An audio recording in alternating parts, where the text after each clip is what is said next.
Hey everybody, Cinephile Mike is here, and it is day 75 of Oscar Rewind, my bi-weekly series of video commentaries that reflect the work of this past year's Oscar nominees and winners. I dig deep into those IMDb profiles, and my hope is that you will discover a new, older favorite, or maybe revisit something you haven't seen in a while. As always, I'll be discussing the recent Oscar connection, awards history for the film, box office information, critical response, and as always, these reviews are spoiler-free. Now, before we jump in, do me a favor, click on that subscribe button. You definitely want to be a part of all the cinematic goodness coming your way. And today, it is our penultimate episode of the season. Yes, as I wrap up this amazing season, I am discussing a pair of epic action films, and what a better way to go out. First up, today, wrapping up on the winners of this past year's Oscars, I'm talking about Metropolitan Film Export's Brotherhood of the Wolf. Co-written by Stéphane Cabel and the film's director Christophe Gans, the film was released in early 2001. Now, throughout the last dozen years or so, the film has been re-released in several international markets and even had a domestic re-release in 2023. By the end of all of its runs, it was a box office success, and it has only grown. Against a reported $29 million budget, the film currently sits with a worldwide take of $70,767,418. $59,492,808 comes from the varied international markets, bigger overseas, and the remaining $11,274,610 is from the domestic take. Critically, the film is fairly balanced. From 129 critic reviews, the film sits with a 74% on Rotten Tomatoes, with a slightly higher popcorn meter of 78%, culled from over 25,000 audience reviews. Award season-wise, in its native France, the film was nominated for 4 César Awards: Best Production Design, Best Sound, Best Music Written for a Film, and the 4th one, which was a win, for Best Costume Design. Its biggest showing, while no wins, was 8 nominations at the Academy of Science Fiction, Fantasy, and Horror Films, where it was nominated for Best Action-Adventure Thriller Film, Best Director, Best Supporting Actor and Actress, Best Writing, Best Music, Best Costumes, and Best Special Effects. Several years later, the film would be nominated for Best DVD Special Edition Release for the Director's Cut, which was released in 2008. Several other nods and wins were bestowed upon this action epic over its run, and the reason it lands here is for the makeup work. Stéphanie Guillon served as an additional makeup artist on this film, which marked her first ever makeup credit on a film. Fast forward to this past year's Oscars, she received her first nod and win for being part of the makeup team on the certainly deserving and winning The Substance. Everyone here saw that one, for the most part, and knows that makeup was no easy feat. But let's get into Brotherhood of the Wolf. In 1764, in the historical era of Gévaudan in France, a mysterious beast is terrorizing the lands. Killing at will, no one knows what is causing this beast to do what it's doing. King Louis XV sends one of his knights and his royal naturalist, Grégoire de Fronsac, played by Samuel Le Bihan, and his companion, Iroquois member Manny, played by Marc Dacascos, to capture it.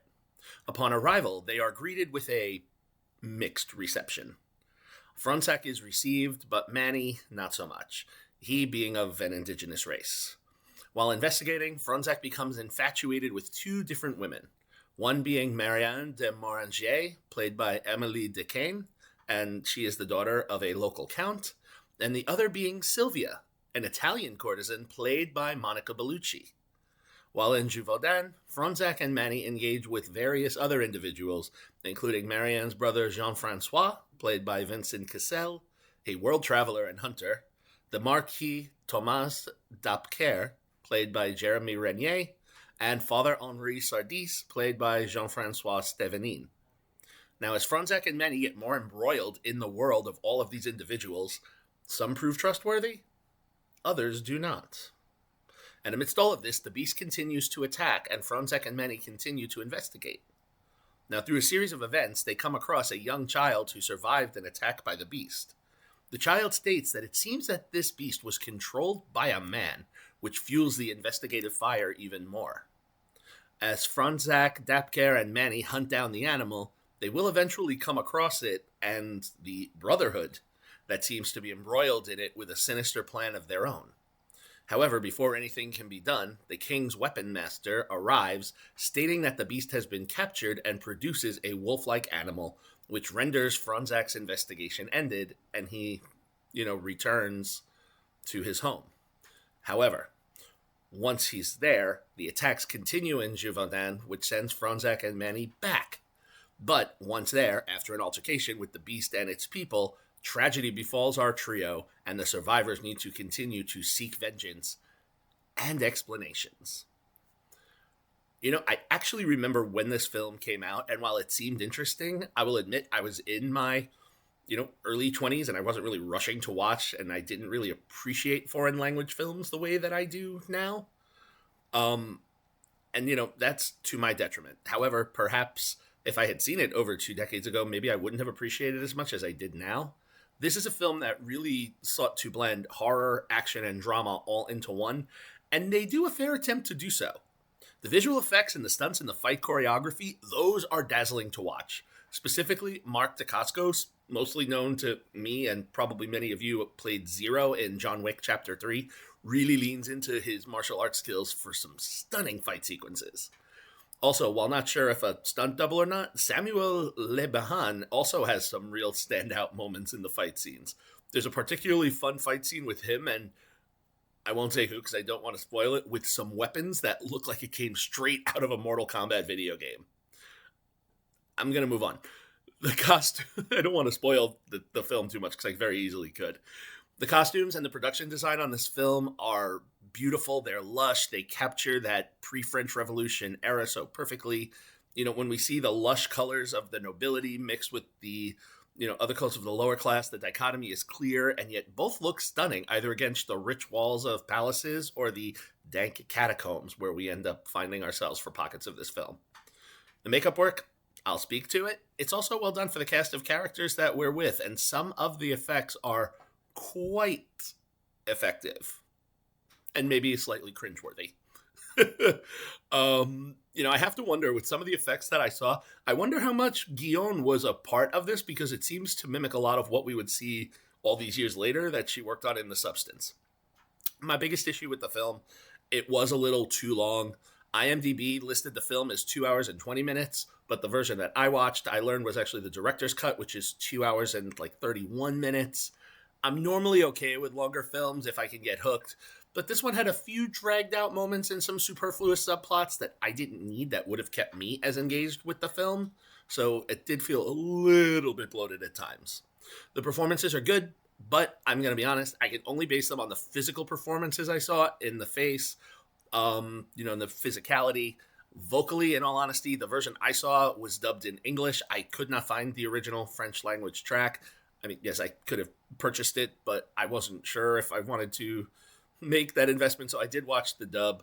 So physically, the actor presences were good, and I'm going to say this, the voice actors dubbing Vincent Cassel and Monica Bellucci, who have, English-speaking careers, their voice actors sounded remarkably like them. They were dead on, so I had to dig in to see if they had actually done both tracks. They didn't, but they got some really good sound-alikes.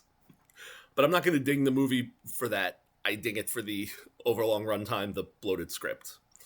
Look, this is a film that has a little something for everyone. There's some romance, there's some horror, there's some action, there's some drama. And while there's moments I enjoyed, it's a 4-star film. I was kind of leaning 3, but when I really think and talk back on this, it's a 4. It's a good, well-made film. I appreciate what they did with the genre mashup. They try to address some historical elements with the church and the royal rule of the country. So there's a lot of good stuff going on here. They just maybe needed to curve some of it a little bit. But it's 4 stars. If you would like to see Brotherhood of the Wolf, the dubbed version is streaming on Amazon Prime and also for free with ads on Tubi. While I did seek out the digital rentals, you can find the actual French language track only if you buy physical media. There are no original French language purchases available to stream. Okay, one more film to go, and then I will be moving into awards season. We're so close. See you Friday as I wrap up season 2 of Rewind. As always, if you like what you heard here, please click that button, subscribe to the channel, like and share the video. You can follow me, Cinephile Mike, on all social media platforms and on Letterboxd. Find lots of great additional content on my website, cinephilemike.com. All right, happy watching, everyone, and until next time, this is Cinephile Mike saying take a break and watch something new.